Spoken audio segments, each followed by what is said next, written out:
আসসালামু আলাইকুম বন্ধুরা, কেমন আছেন সবাই? আশা করছি আল্লাহর অশেষ রহমতে সকলে খুব ভালো আছেন এবং সুস্থ আছেন। আর আম্মু ভালো আছে বন্ধুরা, মোটামুটি বেশ। তো আজকের নতুন দিনে নতুন আরেকটি ভিডিও নিয়ে হাজির হলাম। তো বন্ধুরা, আপনাদের সকলকে আমার নতুন ভিডিওতে স্বাগত জানাচ্ছি। তো বন্ধুরা, এই যে দেখছেন এখন হচ্ছে সকালবেলা, তো এই যে বাইরে দেখছেন কী পরিমাণ বৃষ্টি হচ্ছে, মানে ঝিরিঝিরি বৃষ্টি সারা রাত ধরে হচ্ছিল। সারা রাত দিন এক হয়ে বৃষ্টি পড়ে চলেছে। তো এই যে দেখছেন আমার বাবুটা রাগ করেছে। তো এই যে আমি এই বিস্কুট নিয়েছি, তো আমাকে রাগাবার জন্য বলেছি যে তোমাকে এই বিস্কুট আমি দিব না, তুমি শুধু মেরি বিস্কুট খাবা। সে কারণে হচ্ছে ও রাগ করেছে। তো এই যে দেখছেন বিস্কুট নিয়ে খাচ্ছে। তো সারা রাত বৃষ্টি পড়ছে, এখনও বৃষ্টি পড়ছে সারা দিন। তো এই যে বৃষ্টি পড়ছে, ঠান্ডা ঠান্ডা ওয়েদার, ভীষণই ভালো লাগছে। তো বৃষ্টির দিনে কিছু অন্যরকম খেতে ইচ্ছে করে আর কি। তো আজকে হচ্ছে যে আমি মুড়ি বেরেস্তা করে নিয়েছি আর লাল চা, সঙ্গে বিস্কুট। যদি দুধ চা হতো তাহলে আরও জমে যেত।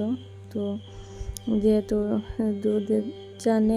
দুধ নেই আর কি, সেখানে হচ্ছে দুধ চা বানানো হয়নি।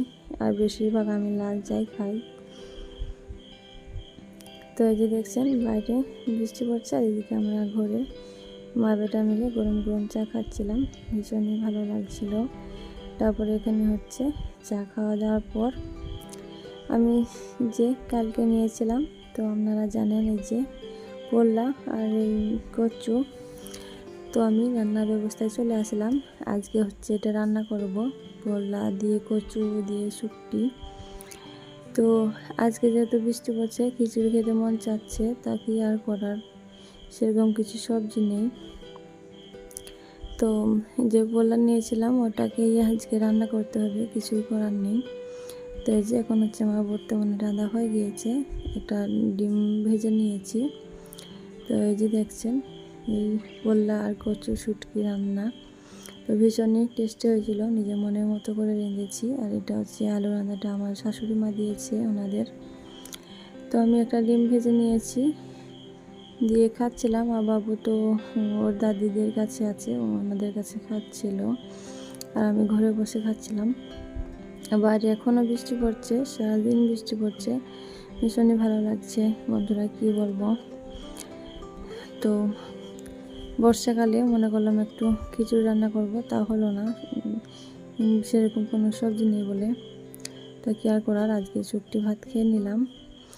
গরিবের সংসার, যেটা জুড়েছে সেটাই করেছি। আমাদের তো আর সেরকম কোনো ইয়ে নেই, যেদিন যেরকম হয় সেদিন সেরকম করে চালাতে হয়, সেরকম করে চালিয়ে নিই। আমি সব কিছু মানিয়ে নিতে পারি আর কি, কিছু মনে হয় না আমার। যদি আলু সেদ্ধ ভাত দেন তবুও আমি খেয়ে নিতে পারবো, আমার কোনো অসুবিধা হয় না। তো গরিব পরিবারের মেয়ে, গরিব পরিবারের বৌমা, সেরকম কোনো আমার ফাটফট নেই, লাইফস্টাইল নেই আমার। তো আমি একদম সাধারণভাবে জীবনযাপন করতে ভালোবাসি। তো এখন হচ্ছে আমার খাওয়া দাওয়া পরে আমি যে এঁঠোগুলো ছিল সেগুলোকে হচ্ছে আমি ধুয়ে নিলাম। এখন হচ্ছে যে পানিগুলো ছিটে পড়েছে সেগুলো আমি মুছে নিলাম। আর এদিকে বাবুর দাদি এই যে তালের পিঠে বানিয়েছে, তো বাবু হচ্ছে এই তালের পিঠেটা খাচ্ছিল। তো এই যে আমাকে দিয়ে চলে গেল। তো আমি তো এই তালের পিঠে খেতে সেরকম পছন্দ করি না, তো থেকে যাবে, বাবু খাবে, যেটুকু খাবে খাবে, না খাবে ওর দাদিকে আবার ঘুরে দিয়ে আসতে হবে। তো বন্ধুরা, ভিডিওর এই পর্যায়ে এসে যদি ভিডিওতে এখনও একটা লাইক না দিয়ে থাকেন, প্লিজ একটা লাইক করে দিয়েন। এবং ভিডিওতে নতুন বন্ধু থাকলে প্লিজ চ্যানেলটি সাবস্ক্রাইব করে আমার পাশে থাকবেন, আমার সাথে থাকবেন, আমাকে সামনের দিকে এগিয়ে নিয়ে যেতে সাহায্য করবেন। আর যে সমস্ত আমার প্রিয় আপুরা আগে থেকে আমার চ্যানেলটি সাবস্ক্রাইব করে আমার পাশে আছেন, সব সময় আছেন আমার পাশে, আমি জানি আমার কিছু কিছু প্রিয় আপুরা আমার সব সময় পাশে আছেন, আমাকে ভালোবাসেন, আমাকে সামনে নিয়ে যেতে সাহায্য করছেন, তাদেরকে আমার তরফ থেকে অনেক অনেক ধন্যবাদ। এবং মন থেকে অনেক অনেক ভালোবাসা রইল। এভাবেই সবসময় আমাকে সাহায্য করবেন সামনের দিকে এগিয়ে নিয়ে যেতে, কারণ আমি অনেক স্বপ্ন নিয়ে ইউটিউবে এসেছি। আপনাদেরকে তো সব কথাই জানিয়েছি, আপনারা জানেন যে আমি একটা বড় স্বপ্ন নিয়ে ইউটিউবে এসেছি আমার গরিব বাবা মায়ের পাশে দাঁড়াবার জন্য, তাদেরকে সাহায্য করার জন্য। যেহেতু আমরা মেয়ে মানুষ, সেরকম কোনো সামর্থ্যের কাজ করতে পারি না। আমরা তো যেহেতু গ্রামের অতি সাধারণ মেয়ে বউ, আমরা কি এমন করতে পারি।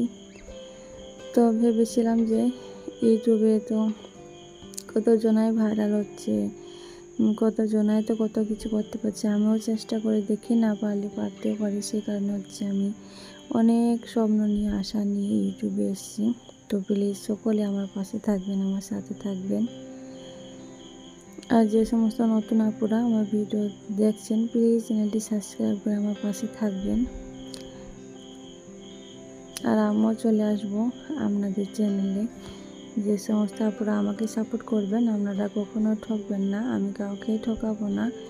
আমাকে যে সাপোর্ট করবে আমি অবশ্যই তাকে সাপোর্ট করে দিয়ে আসবো। আমি তো কতজনকেই সাপোর্ট করি, কিন্তু সেরকম আমি সাপোর্ট পাই না। তাই বলছি, আমাকে এবার আমি এখন ভেবেছি আমাকে যে সাপোর্ট করবে আমি শুধু তাকেই সাপোর্ট করব। তাছাড়া আমি কতজনকেই সাপোর্ট করছি। আমি বুঝি যে সকলেই অনেক স্বপ্ন নিয়ে আশা নিয়ে ইউটিউবে এসছে, তাই আমি সকলকে সাপোর্ট করতাম। কিন্তু আমি কারোরই সাপোর্ট পাচ্ছি না, কয়েকজন প্রিয় আপুদের ছাড়া। তাই বলছি, কিছু মনে করবেন না প্লিজ।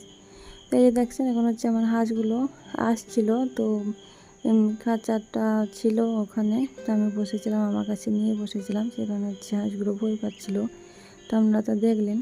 সেখানে হচ্ছে আমি বাইরে গিয়ে ডাকিয়ে নিয়ে আসলাম, নিয়ে জমা ভরে দিলাম। আর এই যে তারপরে আমি আবার খাঁচাটাকে নামিয়ে নিলাম, আমি এখানে বসে এলাম। আর ওই যে কিছু পাখি নামছে, যে দেখছেন সড়ক পাখি, ওগুলো হচ্ছে কিছু চাল আর এই পাখিদেরকে দিয়েছিলাম, কিছু কলাই এইসব পড়েছিল, সেগুলোকে হচ্ছে খাচ্ছিল। আর এই যে এখন হচ্ছে একদম রাত্রিবেলা, তো আমার বাবুকে পড়াতে বসেছি। তো বাবু তো বিছানে দুষ্টুমি করছিল, পড়ছিল, তো আমার বাবুকে পড়াচ্ছিলাম। তো বন্ধুরা, ভিডিওতে যদিও কোনো অংশ একটুও ভালো লেগে যায়, প্লিজ চ্যানেলটি সাবস্ক্রাইব করে আমার পাশে থাকবেন এবং অবশ্যই লাইক কমেন্ট করবেন। ভিডিওটা কেমন লেগেছে অবশ্যই আমাকে কমেন্ট করে জানাবেন। আর যদি ভিডিওতে কোনো ভুল ত্রুটি থেকে থাকে অবশ্যই আমাকে ক্ষমা করে দিবেন, ক্ষমার চোখে দেখবেন। তো বন্ধুরা, ভিডিওটা আর বেশি বড় করছি না, এখানে শেষ করছি। ভালো থাকবেন, সুস্থ থাকবেন, দেখা হবে অন্য কোনো দিন অন্য কোনো ভিডিওতে, যদি আল্লাহর রহমতে ভালো থাকি সুস্থ থাকি তাহলে। তো বন্ধুরা, ভালো থাকবেন, সুস্থ থাকবেন, আল্লাহ হাফেজ।